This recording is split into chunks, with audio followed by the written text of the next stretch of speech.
That spiritual sky is far beyond the material sky, and it is confirmed also in Bhagavad-gītā that beyond this material sky there is another eternal sky. The enemies and the impersonalists may be allowed to enter into this Brahman effulgence, but the devotees of Krishna are promoted all the way to the spiritual planets. Because the pure devotees have developed their spontaneous love for the Supreme Personality of Godhead, they are allowed to enter into the spiritual planets to enjoy spiritual bliss in association with the Supreme Personality of Godhead. Because they have developed spontaneous love. See, it doesn't say here that if you follow the path of regulated devotional service that you can attain Vaikunthas or the spiritual world. It says if you follow the path of spontaneous devotional service. Now, this is the verdict of Vedānta-sūtra also. Vedānta-sūtra draws a distinction between regulated and spontaneous devotional service, and it clearly states that the spontaneous devotees are higher. They are the ones who attain the spiritual world. The others are still in the stage of practice. In the 10th canto, 87th chapter, verse 23 of Śrīmad-Bhāgavatam, the Vedas personified address the Lord in this way. My dear Lord, yogis meditate upon your localized feature, and thus they achieve the spiritual perfection of being merged in the impersonal Brahma-jyoti. Persons who treat you as an enemy achieve the same perfection without meditating. The gopis, who are embraced by your serpentine hands and who have such lusty attitudes, also achieve the same perfection.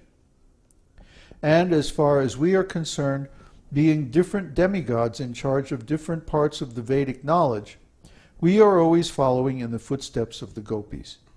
Thus we hope to attain the same perfection. By the same perfection, we must always remember the example of the sun and the sunshine. Those who are impersonalists can merge into the sunshine like Brahma-jyoti, whereas those who are in love with the Supreme Person enter into the supreme abode of the Lord, Goloka Vrindavan. The lusty attitude of the gopis does not refer to any sort of sex indulgence. Srila Rupa Goswami explains that this lusty desire refers to the devotee's particular attitude of association with Krishna. Every devotee in his perfectional stage has a spontaneous attraction to the Lord. This attraction is sometimes called the lusty desire of the devotee. Sometimes it's also called greed, lobha. The lust is the devotee's excessive desire to serve the Lord in a particular capacity. Such a desire may seem to be a desire for enjoying the Lord, but actually the endeavor is to serve the Lord in that capacity. For example, a devotee may be desiring to associate with the personality of Godhead as his cowherd friend. He will want to serve the Lord by assisting him in controlling the cows in the pasturing ground. This may appear to be a desire to enjoy the company of the Lord, but actually it is spontaneous love, serving him by assisting in managing the transcendental cows. So this is an elaborate subject that will be analyzed in tremendous detail in the rest of the Nectar of Devotion. What is this mood of service, this mood of spontaneous love that the devotee displays toward the Lord, and which is so attractive to the Lord that the Lord brings him into his personal abode for direct association with him? What is this, huh? It's love, of course. But there are many, many different flavors and stages of love. And the Nectar of Devotion analyzes all of these stages, flavors, and types of love and service and attraction, and the symptoms of each of them. This is why Nectar of Devotion is so valuable, such a wonderful book. Huh? It is like, you could call it a field guide to the self-realized souls. So you can recognize them. You see? How are we going to recognize a self-realized soul? Because sometimes they don't observe the regulative principles very exactly. Actually, most of the time. Most of the time, they simply serve Krishna in their own way, according to their realization. They don't go by the book. They write the book. You see the difference? Just like we were talking the other day about a student musician and a master musician. A student musician has to follow the rules. But the master musician knows when to break the rules. I mean, just look at, like Miles Davis, for example. Miles Davis, he grew up in bebop. And then one day, he came out with this record called The Birth of the Cool. And this was like completely opposite of bebop. Bebop was a frenetic, the faster the better, and the more chords and the more changes, the better. And then suddenly Miles comes out with this whole Birth of the Cool thing, which is less is more. Right? He was trying to say everything that the beboppers were saying by all these notes. He was trying to say, he would say it with one note. And he had the chops to do it too. Miles Davis had incredible chops. Incredible. He would warm up. In fact, he's the only jazz player that I know, besides myself, who would actually warm up for 2 or 3 hours every day before a gig. 2 or 3 hours. And because of that, he had impeccable control of his tone and like that. So, see, he became such a master that he could throw out the rules. He could throw out bebop and come out with a whole new kind of jazz, which eventually became known as progressive jazz. And so many, big artists built on his breakthrough.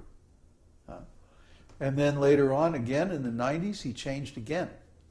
And he threw out this cool stuff. And then he went into this whole new bag that was like totally new, which nobody really could even follow, because it was so original and so striking and new. Picasso, another good example. In the beginning, Picasso was kind of a regular art school type painter. And then all of a sudden he came up with this cubism, In cubism, you're seeing the same person, like a face, from 2 different directions at the same time. It's really cool. It's like he's put an element of time into a painting. You look at something from this side, then you go over here and you look at it from that side, and those 2 views are separated in time. But he collapsed them into one view. And that was his contribution. So he actually expanded the art of painting, or the vision behind painting, into another dimension. It's really cool what he did. And then after a while, he gave up on cubism and he started something else. Abstract expressionism. See? So these really great artists, they know how to break the rules. In fact, they can completely throw out the rules and write a whole new rule book. So the devotees who are really great, who are self-realized, they do the same thing or something very similar. They have a unique, direct, personal relationship with the Lord. So they don't need to look in the book and say, okay, well, rule number 37, part A, they don't need that. They follow their realization because they're directly in touch with the Lord. See? It's a whole different thing. It's not that I'm looking outside myself to see how I should be a devotee. Oh, this devotee's doing this, and this devotee's doing that, and it says in this book here, I should do this and that, and like that. That's looking outside. That's religion. See? Religion actually distracts you from God. Because religion says you have to look out through the senses and measure yourself according to other people. But a self-realized soul becomes a law unto himself because he has contacted the Lord within directly. Huh?